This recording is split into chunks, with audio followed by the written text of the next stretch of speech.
오늘 오늘 주제도 사탄의 방해 하나님의 역사 2 했습니다.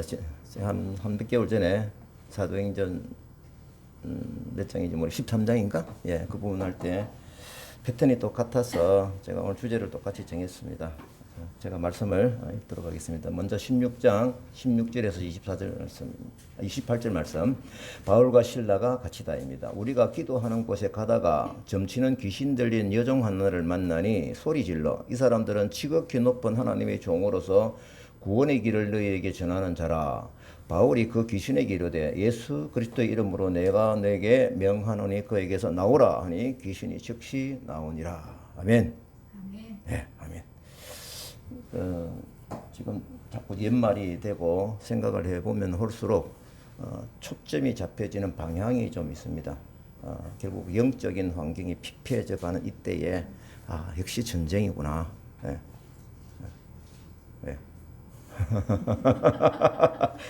전제 바울과 실라가 내용을 보니까 여전히 기도하는 곳을 찾고 있습니다. 그죠? 저는 이 기록을 메모를 하면서 기독 지도자들이 이 무시로 기도하는 그 영적인 습관, 이걸 참 우리가 좀 본받아야 되겠다. 그런 마음이 참 크게 들었습니다. 최근에 어떤 일이 일어났나요? 루디아 가정이 세례를 받고 또 빌립보 교회의 태동이 되는 가정교회가 시작이 되는 그런 상황에서 얼마나 감사한가요? 아마 이 기도도 감사 기도를 하겠다라는 마음이 있습니다. 결국은 종합적으로 볼 때 영적인 상황, 성령님이 인도하시는 그 영적 행위가 계속 진행이 되고 있다라는 것을 우리가 알 수가 있습니다. 이때에 우리가 말씀 읽은 대로 그 빌립보에서 다음 장면이 점치는 귀신 들린 여종 하나를 만나게 되는데, 이 여종은 점을 쳐서 사람의 앞날을 갖다가 알아맞히고 많은 돈을 벌게 되었으나 수익금의 대부분은 주인들에게, 이 들이라는 거 복소라는 거 보니까 이제 밥 벌어먹고 있는 사람들이 많이 있는 거예요. 그 빼앗기는 여종이다라고 소개를 하고 있습니다. 이제 문제는 이 바울 선교팀이 막 그냥 기도할 곳을 찾고 영적인 행보를 하며 가고 있는데 큰 소리를 지르며 계속 따라하고 있다라는 겁니다. 근데 이 소리가 보면 나쁜 소리는 아니에요. 내용은 맞아요. 다 같이 시작. 이 사람들은 지극히 높은 하나님의 종으로서 구원의 길을 너희에게 전하는 자라. 정확한 거거든요. 지속적으로 큰 소리를, 너무 소리를 지르니까 방해가 되었습니다. 사실은 이런 장면은 예수님의 사역 중에서도 몇 번 일어났었죠. 기억하시죠? 제가 찾아봤습니다. 찾아보니까 마가복음 1장 24에서 26절. 여기도 보면은 나사렛 예수여 우리가 당신과 무슨 상관이 있나이까? 우리를 멸하러 왔습니까? 라고 하니까 나는 당신이 누구인 줄 안다. 하나님의 거룩한 자다. 똑같은 얘기죠. 그러면서 예수님께서 꾸짖어 가지고 잠잠케 하고 축사 기적이 일어나고 더러운 귀신이 경련을 일으키면서 큰 소리를 지르며 나오는지라. 이 장면입니다. 제가 마가복음 순수에만 제가 찾아봤거든요. 왜냐하면 중복되는 걸 피하기 위해서. 3장 11, 12절에도 더러운 귀신들도 어느 때든지 예수를 보면 그 앞에 엎드려 부르짖어 이르되 당신은 하나님의 아들이다 하니. 똑같죠. 그리고 예수께서 자기를 나태지 말라 많이 경고하시니라. 마가복음 5장 6절 7절 12, 13절에 보게 되면은 그가 멀리서 예수를 보고 달려와 절하며 이때도 사탄입니다. 큰 소리로 부르짖으되 진짜 이르되 지극히 높으신 하나님의 아들 예수여 나와 당신이 무슨 상관이 있나이까. 원하건대 하나님 앞에 맹시하고 나를 괴롭게 하지 마달라.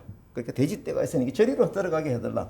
그러면서 예수님의 축사로 더러운 귀신이 돼지에게로 들어가서 돼지가 몰살하는 그런 장면이 기록이 되어 있죠. 이렇게 볼 때 예수님 사역 중에서 일어난 그 내용을 보니까 공통점이 똑같아요. 귀신들이 예수님을 만나는 장면에서 스스로 엎드려 하는 말이 뭡니까? 예수님은 하나님의 아들이다 라고 고백을 하는 것입니다. 우리 이게 이 속된 말로 귀신이 귀신같이 알아보는 거예요. 이런 고백도 참 중요합니다. 그럼 지금 바울 선교팀이 만난 귀신들이 사람 반응을 보니까 17, 18 이 사람은 이렇게 하니까요. 결국은 여기서까지 기록에서 우리가 무엇을 깨닫느냐라고 하는 것은 귀신도 고백하는 예수님이 하늘의 아들이심을 우리가 고백을 한다라고 하는 것은 정말 우리 영적인 상황에서 진정한 고백이구나라는 것입니다. 공통적인 내용이 예수님의 말씀 선포로 다 쫓겨 나갑니다. 자, 여기서 우리가 이제 좀 살펴보고 싶은 부분은 예수님의 주된 사역, 3대 사역 잘 아시죠? 그죠? 예, 첫째 뭡니까? 복음을 전하기고. 그 다음에 뭡니까? 가르치고. 또 뭐예요? 축사, 귀신을 쫓아내고. 이런 부분들이 공통적으로 있는 사역입니다. 그래서 이 예수님의 3대 사역이다라고 말씀을 하고 있죠. 이 일이 지금 빌립보에서 일어나고 있는 선교의 현장에서도 똑같이 일어나고 있는 거예요. 그렇죠? 똑같습니다. 그래서 우리는 이 말씀의 실천적인 차원에서 놓치지 말아야 하는 것이 있지 않는가. 예수님의 중요한 3대 사역이 지금 이 땅 수산에서도 우리에게 이양이 되었구나라는 것을 우리가 감동을 가지고 가자 이겁니다. 그래서 우리가 이런 부분을 볼 때 또 생각나는 말씀이 있어서 제가 소개를 합니다. 예수님께서 이 부분에 대해서 어떻게 말씀을 하셨냐면은 요한복음 14장 12절에 같이 한번 읽으시죠. 시작. 내가 진실로 진실로 너에게 이르노니 나를 믿는 자는 내가 하는 일을 그도 할 것이요 또한 그보다 큰 일을 하리니 이는 내가 아버지께로 가리라. 예. 이 말씀은 예수님께서 제자들에게 하신 말씀이죠. 나를 믿는 자는 나의 하는 일을 저도 할 것이요. 그러면 이 부분은 그때 당시에 눈앞에 있던 제자들에게 한계된 말씀일까요? 그렇지 않습니다. 지금 성령의 시대에 오고 있는 지금 이 시간까지 앞으로도 저희들에게서 일어나는 이런 충분한 하나님의 방법이다라고 하는 겁니다. 그래서 제자들이 그리스도께서 주신 권능에 의해서 이적을 행한 그런 위대한 기록들이 그 뒤에 계속적으로 나온 것을 우리는 확인을 했습니다. 예수님 자신이 행하신 것과 같은 정도의 것도 할 수 있다는 말씀이죠. 근데 예수님이 이 땅에 행하신 일들을 미래의 큰 일을 위해서 준비하시고 예언해 주신 것이죠. 그 12절 하에 보면은 그 내용이 그보다 큰 일을 한다. 그러니까 예수님 당신께서도 한 일보다도 더 큰 일을 한다라고 말씀을 하셨는데 저는 사실 처음에 이런 말들을 조금 사실 소화가 잘 안 됐어요. 이게 뭐야? 그래서 제가 이제 주석의 도움을 받고 쭉 보니까 아 이거구나. 육신으로 오신 예수님의 역사는 지역적인 한계 속에서 큰 일이 일어난 거죠. 육신으로 오신 예수님이니까 예수님께서 성천하심으로 하나님께서 보내신 성령이 오셨는데 이 성령이 힘입어서 제자들이 감당하는 그 선교 복음적인 사역은 어떻다? 앞으로 너희들이 성령의 권세로 전도를 하고 가르치고 치유하는 사역이기 때문에 지역의 한계를 초월해서 성령님의 사역이 일어난다. 그래서 나보다 더 큰 일이 일어난다라는 그 내용이라는 것입니다. 성령이 오셔가지고 사도를 통해서 만국에 복음을 전하는 것은 이렇게 큰 일입니다. 큰 일처럼 인정해 주시는 일이죠. 이렇게 큰 일이 이루어지는 예언의 말씀을 지금 나에게, 우리에게 지금 이 현장에 일어날 수 있다라고 하는 그 믿음을 가지는 것은 축복입니다. 그게 복입니다. 말씀을 믿는 복이죠. 저는 사실 이 기록을 하다가 성령님께서 저를 타치해서 하셨던 그런 걸 참 자연스럽게 생각이 나고 있습니다. 2010년 제가 계속 말씀을 많이 드렸지만 이 시점에서 제가 생각나는 말씀은 2010년도 중국 유학생 사역을 저보고 하게 하시면서 이사야 42장 1절에서 9절 말씀을 저에게 뚜렷하게 주셨어요. 제가 그때 너무 감동을 받아가지고 한 달 동안 다 외웠어요. 내가 붙드는 나의 종 내 마음에 기뻐하는 자 내가 택한 사람을 보라. 내가 나의 영을 그에게 주선적 그가 이방의 정의를 베푸리라. 그는 외치지 아니하며 목소리를 높이지 않으며 상한갈대를 꺾지 아니하고 꺼져가는 등불 진실로 정의를 시행할 것이니 집에서는 다 외웠는데 앞에 서니까 조금 더듬거리네. 하려하다가 하면 더듬거리겠다 하고 안 하려하다가 또 해봤는데 역시 더듬거리네. 하늘을 창조하여 펴시고 땅과 그 소산을 내면서 땅 위에 백성에게 호흡을 주신 앙에 행하는 자에게 영생을 주신 하나님 여호와께서 이같이 말씀하시되 나 여호와가 의로 너를 불렀은즉 내가 내 손을 잡아 너를 보호하며 너를 세워 백성의 언약과 이방의 빛이 되게 하리니 네가 눈먼 자들의 눈을 밝히고 갇힌 자를 감옥에서 이끌어내고 흑암의 자를 감방에서 나오게 하리라. 나는 여호와인 이는 내 이름이라. 나는 내 영광을 다른 자에게 내 찬송을 우상에게 주지 아니하리라. 보라 전에 예언한 일이 이미 이루어졌느니라. 이제 내가 새 일을 알리노라. 그 일이 시작되기 전에라도 너에게 이르노라. 얼마나 감동을 받았냐면 이게요. 뚜렷하게 지금 부산대 중국 유학생 하고 싶은 마음보다도 이걸 해야 되나? 야, 이거 해야 되는 거 아이가? 이런 시점에 말씀을 주시니까 저는 하나님이 음성을 드린 거예요. 그래가지고 한 달 동안 요즘 또 잘 갔는지. 그리고 뚜렷하게 2016년도에 성령님께서 이주민 근로자 사역을 하게 하시는 거예요. 여기 수산 땅에. 그죠? 제가 말씀을 많이 드렸습니다. 그때도 어김없이 성령님께서 저에게 말씀을 주셔서 성령님이 콜링을 하시는 거예요. 그게 에스겔 47장 21이 1에서 23절 말씀입니다. 앞으로 회복될 가나안 땅에 대해서 땅의 분별, 지금은 포로로 잡혀가지고 나라가 망해져 있는데 회복될 가나안 땅의 분별을 위해서 너희와 너희 가운데 머물러 사는 타국인, 너희는 그 타국인을 본토에서 이스라엘 족속을 여기고 타국인이 머물러 사는 그 지파에서 그 기업을 줄지니라. 주 여호와의 말이다. 뚜렷하게 성령님께서 이 주신 이 메시지와 또 메시지에 따라가 순종하면서 이 사역이 이루어지는 이것이 예수님이 말씀하신 뭐다? 큰 일이다. 이것입니다. 우리가 대구 지역에 내가 선교사다 선교 여행으로 대구 지역에 가보니까 예수님의 3대 사역이 초기 선교사님들에 의해서 서로시 역사로 남아있는 걸 확인했었잖아요. 그죠? 복음을 전하는 여러 가지 교회가 개척이 되었고, 거기 뭐 대구 제일교회, 그렇죠? 그 다음에 가르치는 학교를 이제 세웠고, 그게 또 개성학교잖아요. 그리고 병을 고치는 뭡니까? 동산병원을 세우죠.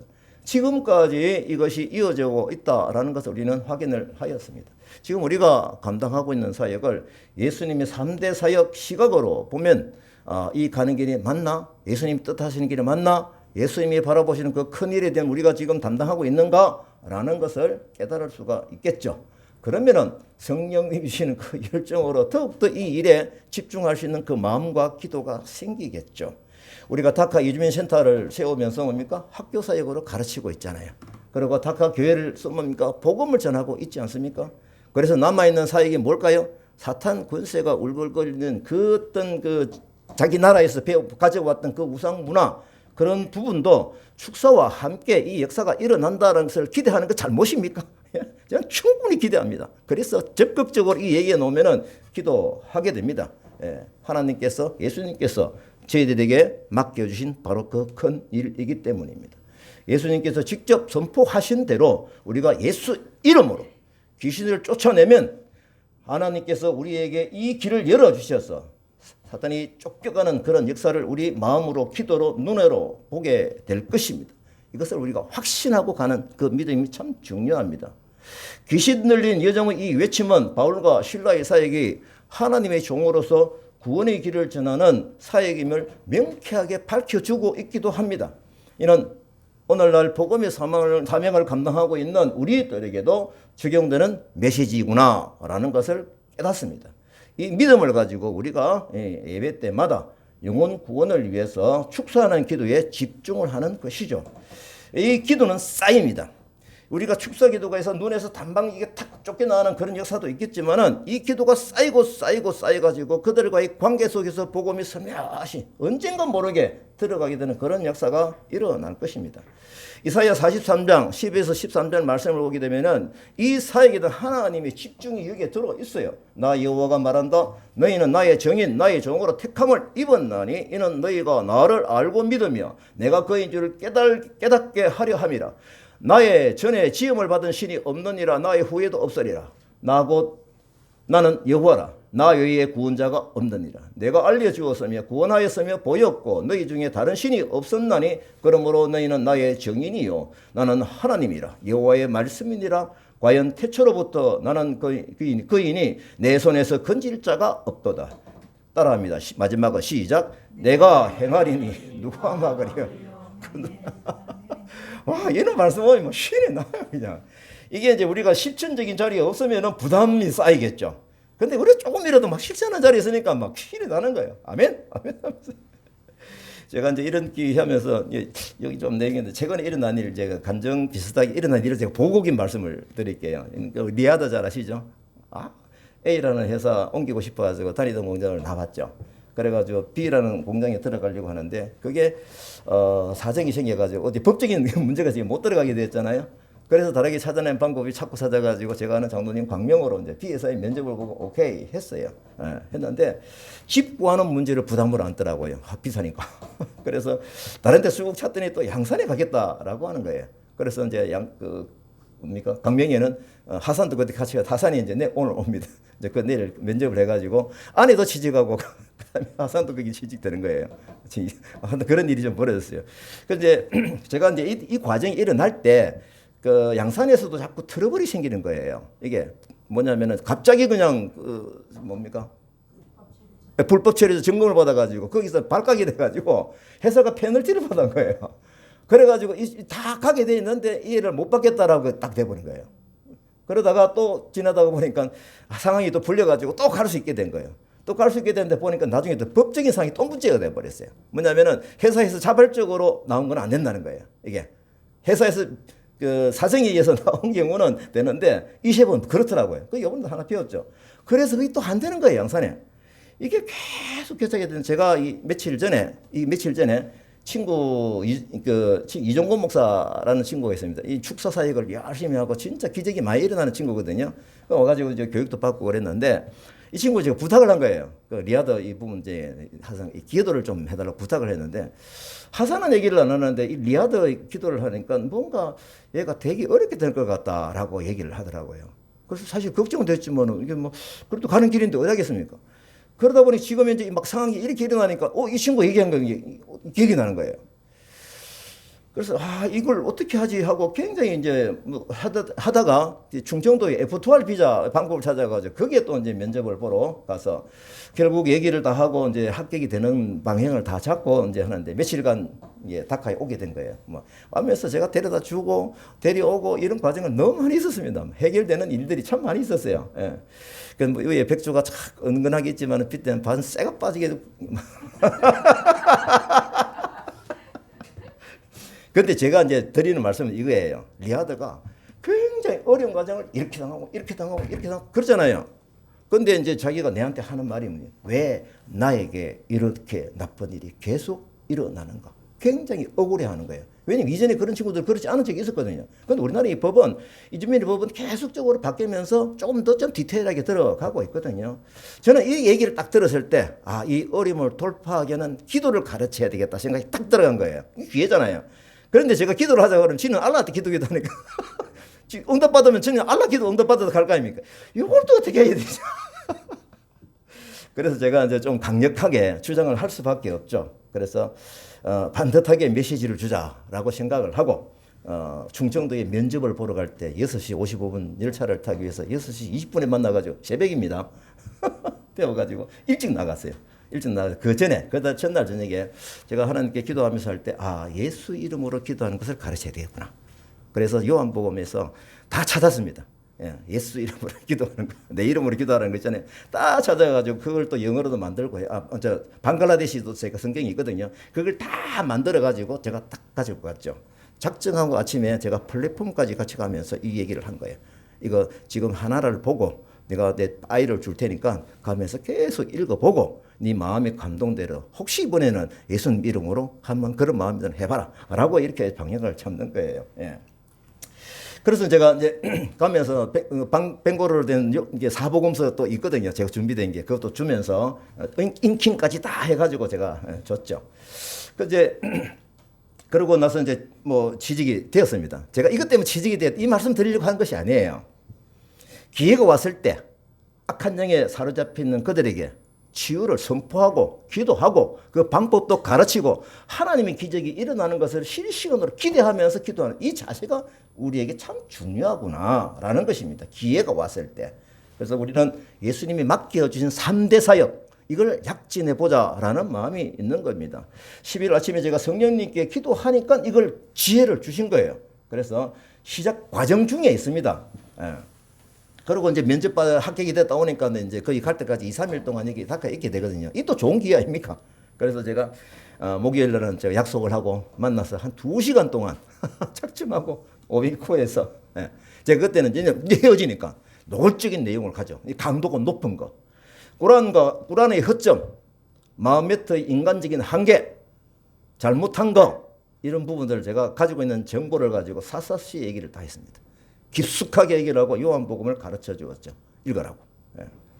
그런데 그날 저녁에 이제 자기 짐을 이제 택배로 가져가야 되니까 제가 이제 차를 싣고 택배 큰 가방을 3개를 들고 데려다 같이 이제 갖다 주고 택배를 보내고 집으로 딱 오는데 리하다가 뭐라고 하냐. 갑자기요. 선생님 이러는 거예요. 아이고 딱 들어서 순간적으로 얘가 내가 얘기한 거 뭐 그치를 얘기한 거 기분이 나빴구나 이런 생각을 순간적으로 딱 되는 거예요. 긴장해가지고 왜? 하니까 이 친구 하나 말이 나는 곧 수산하러 와서 내 아내와 같이 선생님과 같이 살 겁니다. 오 깜짝 놀랐어요. 너무 감사해요. 그래서 이게 제가 이 길을 볼 때 뭘 떠냐 관계전도구나. 그만큼 이런 얘기를 해도 정말 기분 나쁘게 받지 않을 수 있는 그런 관계가 충분히 만들어져 있구나. 그 감사. 이 종교적인 부딪힘은 특히 기독교와 이슬람 부딪힘은요 엄청납니다 이게요. 근데 이렇게 내가 극단적인 어떤 얘기를 했는데도 불구하고 여기 와 살고 싶다는 거 아내와 같이. 그 자기 나름대로 생각하더라고. 이 법이 계속 바뀌어 F2가 있어도 그 5년 있어야 되는데 아마 빨리 해결이 될 거다. 그러니 수산에 올 거다 이 말이. 그죠? 이 관계 전도는 사실 한국 사람 전도하는 데 굉장히 중요하죠. 하나 더 하겠습니다. 예. 어떻게 하나 더. 제가 무슬림 청년들이 잘못 믿고 있는 이 부분이 너무 안타까워서 제가 제가 사실은 이게 무슬림 사역을 하시는 선교사님들이 그 단체 단톡방에 들어가 있어요. 거기는 상당히 수준 높은 분들이에요. 그러니까 자기가 복음적인 도움이 되는 이 자료들을 막 올려줍니다. 그래서 필요한 거 제가 다운받아가 저장을 다 해놨고 있거든요. 언젠가 쓰이리라. 그래서 제가 용기를 가지고 압둘하고 자기도 잘 아시잖아요. 이 친구들하고 2018년쯤에 제가 접촉한 청년들이에요. 해수로는 6년째. 이 관계가 얼마나 만들어졌을까요? 작년에 제가 이제 공장에 찾아가지고 성경 공부를 왜냐하면 구세주 예수 그리스도를 알게 하는 게 굉장히 중요하더라고요. 그 요한복음을 내놓고 용기를 내가지고 제가 보니까 기록을 보니까 23년 11월에 제가 이제 안 되겠다. 이 단체 카톡방을 만들어서 애들 연락하려고 올 수 있는 사람 다 오게 해가지고 하자라고 해서 계속 접근을 시도를 해. 호시탐탐 노렸다. 드디어 어제 저녁에 이제 7시 30분 여행 갔다 오고 506호에서 압둘, 자히드, 아리프, 에셴 4명이 왔어요. 왜냐면 그 방에 다들 있으니까. 그 광고 보고 아리프는 여기 있으니까 갑자기 전화가 어디 계세요? 갔더니 불이 꺼져 있으니까 우리 어디 먹고 있었거든요. 그래서 4명이 하여튼 다 올라갔죠. 4대 1이죠. 저거 온도를 좀 내려주십시오. 저는 좀 더워서. 제가 이제 무슨 얘기를 할까 하는 게 계속 기도해서 무슨 얘기를 해서 이들이 소화를 시킬까라고 온도를 좀 내려주십시오. 제가 이제 최근에 받았던 무슬림에게 전도하는 강력한 10가지 질문이 있습니다. 꾸란에 얘기한 거 전부 다 성경 얘기 아니에요. 꾸란에서 이거 10가지 딱 해놔놓고 너희들 한번 생각해봐. 맞아? 이 얘기예요. 하지만 성경에는 요게 돼 있어. 딱 이거예요. 세상에 하나 소개하면요. 무함마드가 그랬거든요. 6살 자기 아내 나이 많은 여자가 죽고 나서 그 뒤에 자기 제자의 딸인가 6살짜리 결혼을 하고 9살째 이런 거예요. 그게 기록이 다 있는 거예요. 그래서 어쨌거나 이렇게 하면서 제가 이거 한번 이제 얘기 막 너글적으로 해도 되겠다 생각이 드는 거예요. 그래서 컴컴하게 했죠. 근데 90분 정도 정말 충돌이 일어났습니다. 충돌이 있는 자기들도 막 생각 얘기하고 막 그래서 어쨌거나 그 분위기가 막 화가 나서야 될 상황이고 서로가 막 그냥 심지를 버럭버럭 내야 될 상황인데 한번 보십시오. 제가 이제 마치고 나서 집으로 데려다 줍니다. 차 안에 자히드가 뭐라 하는지 아세요? 선생님 이렇게 대화를 해서 참 좋습니다. 참 눈물이 나요. 얘들 우리 사랑을 믿고 있구나. 이게 그러면서 자기가 방글라데시 곧 갈 텐데 참 선물 안 하고 싶은데 뭘 좀 원하시는 게 있느냐. 자기가 생각하는 게 있긴 있다. 뭐 이런 대화죠. 그래서 이제 집에까지 방에 들어가가지고 이제 또 같이 또 앉아서 뭐 좀. 그래서 이게 관계 전도라고 하는 것이 우리들이 사역에 있어서 참 중요하구나. 이 강력한 종교적인 부딪힘도 이겨낼 수 있는 관계의 형성. 그러니까 이런 부분들이 우리가 예수님의 3대 사역을 생각하면서 소홀히 하지 아니하고 기회가 왔을 때 이런 부분을 기도하면서 이렇게 가야 되는 그런 방향에 대해서 확신을 잡고 있습니다. 자, 이제 본문으로 돌아와서요. 귀신이 쫓겨나간 그 이후의 기록입니다. 사도행전 16장 19절에서 24절. 좀 여러분들 좀 읽어주시죠. 시작.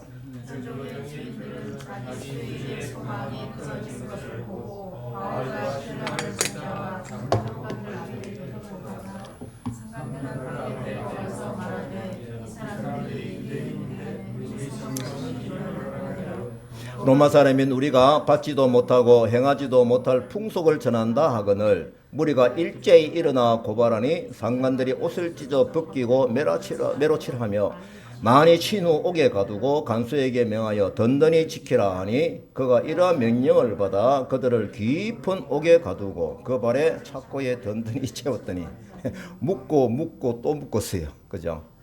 점치는 귀신 들린 여종 고쳐주었는데 이 선한 일에 대해서 내기를 쑥덕거리지 않고 경제적인 이득을 취하던 그 사람들, 어떤 사람들일까요?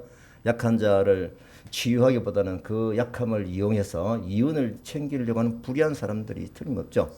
나중에 이 부분이 또 에베소에서도 한번 이런 일이 또 일어나거든요. 위신이나 악을 이용해서 이윤을 챙기는 사업하는 사람들. 이 사람들 앞에서는 성령의 능력이 선포되면은 그들은 소멸될 수밖에 없죠. 그 공통점은 항상 있어 왔던 것입니다. 예수님의 기록에도 그렇고 그렇거든요. 그래서 복음의 능력에 맞선 귀신들은 그 능력 앞에서 무릎을 꿇을 수밖에 없는데 그 영적인 악함은 포기하지 않고 끝이 없습니다. 오히려 분노로 공격하는 그 공통점이 좀 있죠. 바울이 소녀로부터 귀신을 쫓아냈던 기적 같은 사실에 대해서 이런 방구도 하지 않고 바울과 실라가 유대인이구나. 그래가지고 그 민족적인 어떤 그 부분을 가지고 다른 민족이 여기 와서 우리나라에 막 잘못된 정보를 주고 한다. 공공평화를 해친다. 이렇게 해서 고소를 한 것이죠. 이로 인해 가지고 바울과 실라는 기록된 대로 심한 매를 맞고, 그죠? 그 다음에 그 발에 착고를 단단하게 채워졌어. 이뿐 아닙니다. 깊숙한 옷에 갇히게 되죠. 이뿐 아니죠. 뭡니까? 든든히 지켜야 된다라고 명을 받은 간수들이 보초를 쓰고 있는 상황이 되었습니다. 우리 그리스도 예수 그리스도께서도 복음 전할 때에 항상 있어왔던 폭력적인 저항, 그죠? 그들이 기억해냅니다. 사탄의 세력은 이 저항으로 초대교회 때에 똑같이 그렇게 괴롭혔죠. 이 익숙한 분위기거든요. 이런 부분들은 바울과 실라가 예수님 명령하신 복음을 전한 것뿐인데 이런 강한 부딪힘과 억울한 구속당함 왜 일어나는가입니다. 왜? 그죠? 하나님의 백성이고 하나님은 전능하신 분인데 왜 이런 일이 구속으로 일어나는가라고 하는 것입니다. 그러면 이들이 갇힐 때에 하나님이 가만히 계시는가입니다. 이게 우리가 실시간으로 보면서 한번 느껴보시. 이미 뒤에 알고 있으니까 하고 보지 마시고요. 이 실시간의 긴장감을 가지고 우리 상황을 보게 되면은 우리가 큰 은혜를 받을 수가 있습니다. 복음을 전하는 현장에서 어김없이 계속 있어왔던 영적 양분 현상 아닙니까? 성령님이 주신 힘으로 담대히 복음을 전하고 귀신을 쫓아내는 표적과 기사가 일어났지만 사탄의 지배를 받고 있는 악한 주인의 고발이어서 이렇게 매도 맞고 착고에 찼어. 그냥 그 깊숙한 옷에 갇혔어. 옥에 갇혔어. 간수들이 눈을 부릅뜨고 지켜보고 있는 이 상황. 참 어이가 없는 상황이죠. 이건 우리에게 무엇을 알려주실까요? 이래서 끝인가요? 끝인가요? 우리가 알아야 될 것은 성경의 기록에서 오순절 성령이 임하고 난 후에 제자들이 성령의 힘으로 복음을 전하는 곳마다 이 부딪힘이 똑같이 있었구나. 제가 이거 계속 말씀을 드렸잖아요. 제가 그 기록을 살펴봤어요. 저는 메모를 해놨기 때문에 다 보입니다. 15번. 방해하고 하나님 역사가 일어나고 이렇게 대비되는 사도행전의 그 기록 15번이더라고요. 그래서 저는 이 16번째로 기록을 합니다. 계속적으로 일어나고 있죠. 그러면 기도하고 응답이 일어나는 그 사이에 어떤 일이 있을까? 사진. 오늘 아침에 서공석 기사님이 딱 맞는 말을 기도하고 응답하는 그 사이에 뭐가 있다? 시작. 기도와 응답 사이에 하나님의 계획이 있다. 너무 멋진 말이에요. 그래서 결국은 어떻게 열어주실까라고 기대하면서 기다리는 이 믿음, 하나님의 계획이 무엇입니까? 라는 것입니다.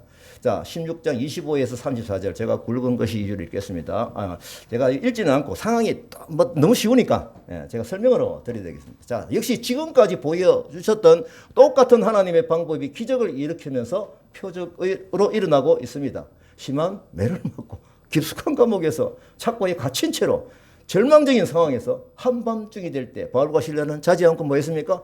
기도하며 하나님께 찬송을 부르고 있습니다. 다른 제수들도 다 기도를 귀 기울여 듣고 있다라고 하고 있습니다. 초대교회 때에 예루살렘에서 베드로가 옥에 갇혔을 때 그 장면이 기억이 나시죠?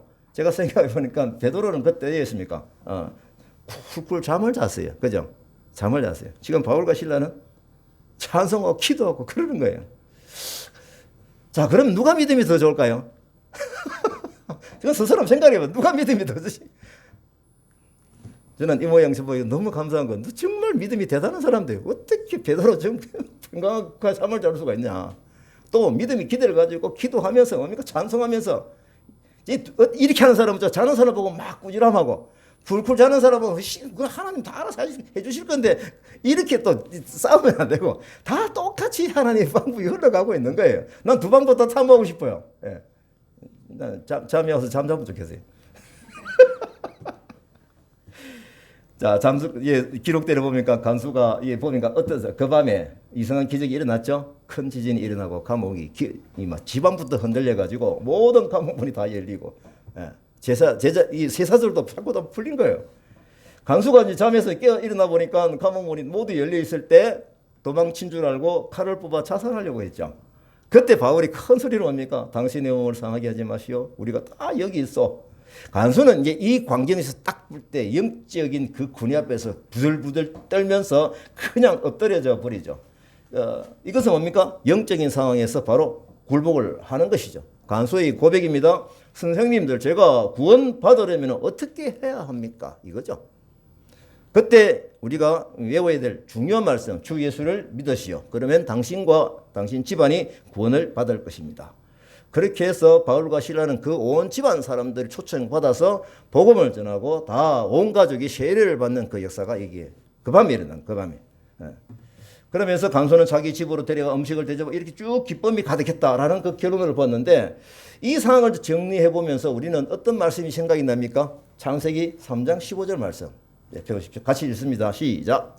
네. 올려주세요. 창세기 3장 15절 시작. 내가 너로 여자와 원수가 되게 하고 내 후손도 여자의 후손과 원수가 되게 하리니 여자의 후손은 내 머리를 상하게 할 것이요 너는 그의 발꿈치를 상하게 할 것이니라 하시고 명백한 영적 전쟁이 창세기 3장 15절에 선포가 되어 있습니다. 마귀는 구세주를 믿는 사람들의 발꿈치를 상하게 할 정도이지만 하나님께서는 택하신 백성의 구원의 길에 성령의 힘으로 마귀의 머리를 상하게 하면서 결국은 성령의 길을 이것이 바로 기독교의 구원론이죠. 이제 우리는 복음을 전하는 현장에서 영적인 공격을 받을 때 실망하지 말고 힘이 죽지 말고 왜 이러지 하고 투덜거리지 말고 어떻게 우리가 하나님의 방법으로 대응할지를 이 말씀에서 찾아야 되는 거예요. 편안하게 잠을 자면서 하나님 팍 믿고 잠을 자든지 기도하고 찬송을 부르든지 어쨌거나 우리는 이런 상황을 영적인 공격이니 영적으로 대응을 해야 됩니다. 이런 상황에서 카페 앉아가지고 아니 그러면 되겠나 하고 이런 문화로 풀면 안 돼요. 그런 실수를 참 많이 했거든요. 저도요. 물리적으로 또 감정적으로 대응하면 안 된다 이겁니다. 왜 그럴까요? 사탄이 더 즐거워해요.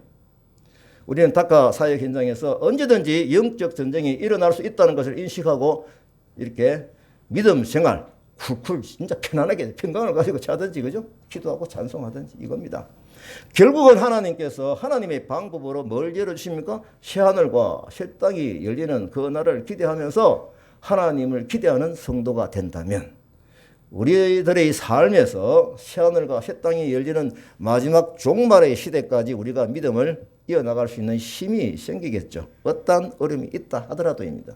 이 믿음의 힘으로 세상의 종말 때에 상식적으로 일어나는 구조적인 고난, 예언되어지는 고난이 분명히 있거든요. 여기서 우리가 이 말씀과 여러 가지 이런 사례들을 보면서 이겨나가는 성도가 되어가지고 결국은 새하늘과 새 땅이 열리는 그 천국, 하나님의 백성이 되는 것 목적입니다. 예수님은 이러한 영적인 공격이 있을 때 우리가 어떻게 반응해야 하는지를 알려주신 내용을 같이 읽고 말씀을 마치겠습니다. 마태복음 5장 11에서 12절 말씀입니다. 같이 읽습니다. 시작. 나로 말미암아 너희를 욕하고 박해하고 거짓으로 너희를 거슬려 모든 악한 말을 할 때에는 너희에게 복이 있나니 기뻐하고 즐거워하라. 하늘에서 너희의 상이 큽니다. 너희 전에 있던 선지자들도 이같이 박해하였느니라. 아멘.